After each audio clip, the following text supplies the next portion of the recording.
Dr. Yilmaz. Hi. I guess it's a two-part question.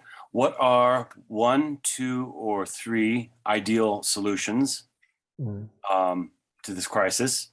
And what are, in your opinion, 1, 2, or 3 bad solutions that you've heard proffered by more highly placed individuals? I don't mean internet randos. I mean well-known people like Hillary Clinton or somebody like that. I like Mearsheimer's buffer neutral zone best, but I'm interested in your take on this one. Thank you. Now, ideal solution would be a European security structure, a pan-European security structure where everyone from Lisbon to Moscow feel safe and secure. Everyone's security concerns answered in a pan-European security structure instead of one military alliance expanding and making nervous a big power, poking like with a stick right in the backyard, right at the borders, appearing there. Because this whole thing is also, I think,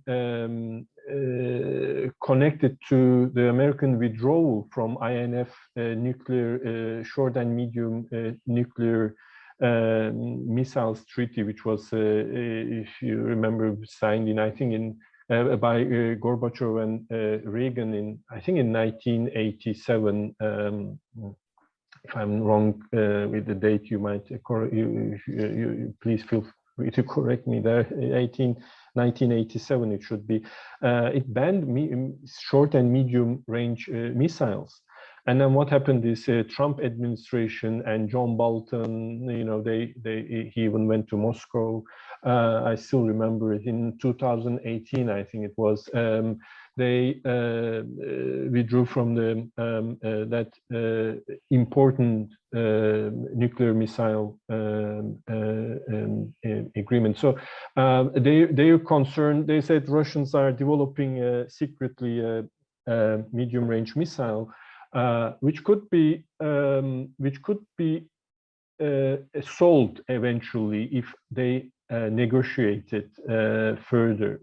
I think if that was the case, and if that was the case, if it was true, they could have sent some, inspectors. And in the age of satellite pictures, even depicting, picturing a small tennis ball, these things could be revealed, facts could be found, and if this is the case, they would, they would solve this issue. I think the Americans' number one concern there was Chinese absence in that treaty, and they said our hands are tied vis-a-vis China. China is developing these things, and we want to have an agreement, they say to the Russians, but if we have China as well. Now I'm moving to, it looks like I'm moving to a separate subject, but actually it's related to Russia's concerns since then. And American diplomats said, okay, bring the China to the table and we can have a tripartite short and intermediate range missile agreement.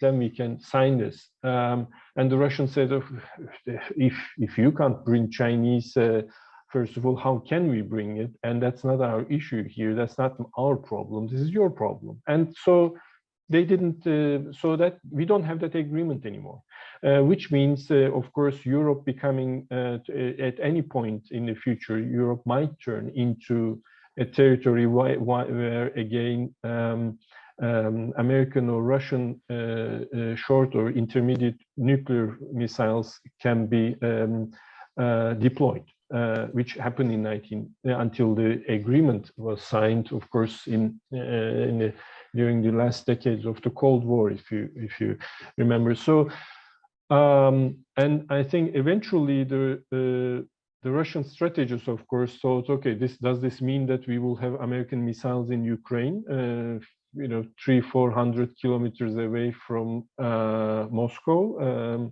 It definitely reminds the Korean missile crisis. So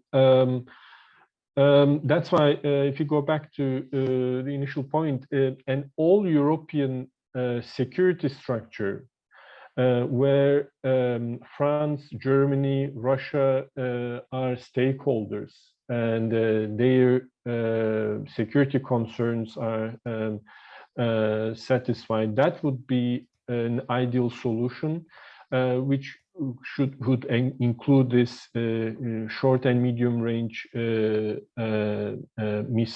nuclear missile, the ban of those missiles in the continent, and regulating military exercises, naval drills exercises, or the military exercises, regulating those as well, especially closer to the Russian border, which was another concern.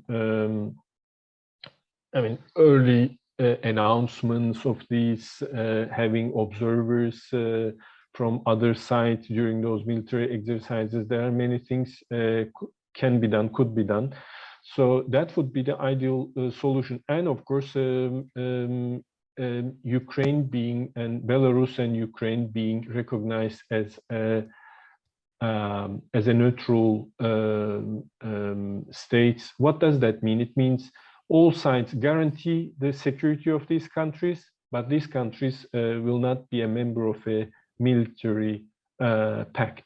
That would be, I think, an ideal solution.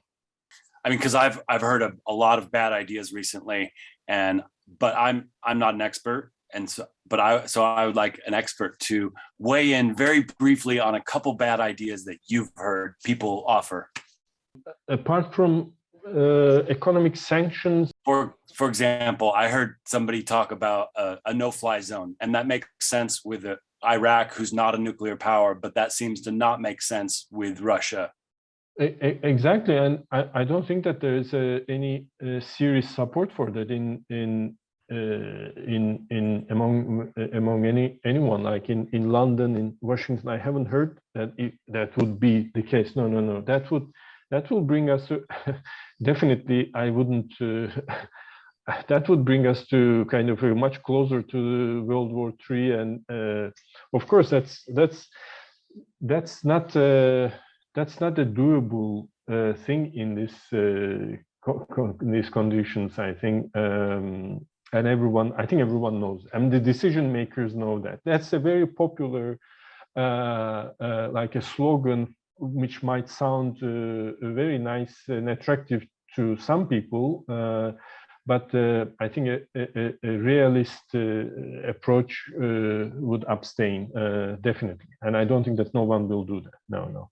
Even the sending now arms to Ukraine, risky enough, because parallel to that, how far the Russian troops will come closer to the western borders of Ukraine, because are there going to be unintended consequences, like because in the air, for instance, those spy planes are flying constantly now within the airspace of NATO countries, but very close, of course, to I guess Ukraine.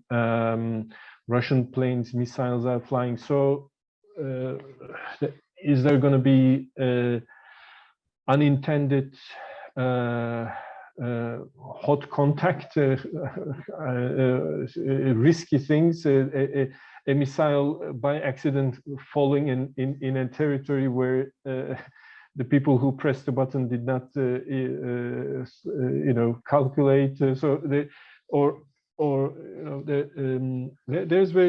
it's that part is very dangerous, and that's of course the most scariest aspect of the whole the war we are experiencing now. I guess both sides know this, and I think I think was it yesterday or the day before yesterday, when I think Macron had a direct phone conversation, and Putin had a phone conversation there, and they agreed at least to be in touch.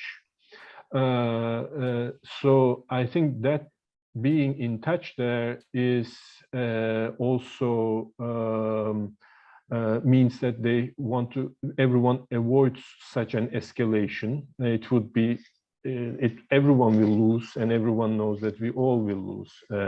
That's, yeah. And I guess I really hope that there are some negotiations behind the closed doors now going on. But of course, when there's an ongoing war, each side might think that in the next stage of the war, we might have a better position to have a better deal. That expectation, when that expectation ends in both sides, and when both sides think that, okay, the next stage in the war zone, we might lose what we have it, or this is the optimum point.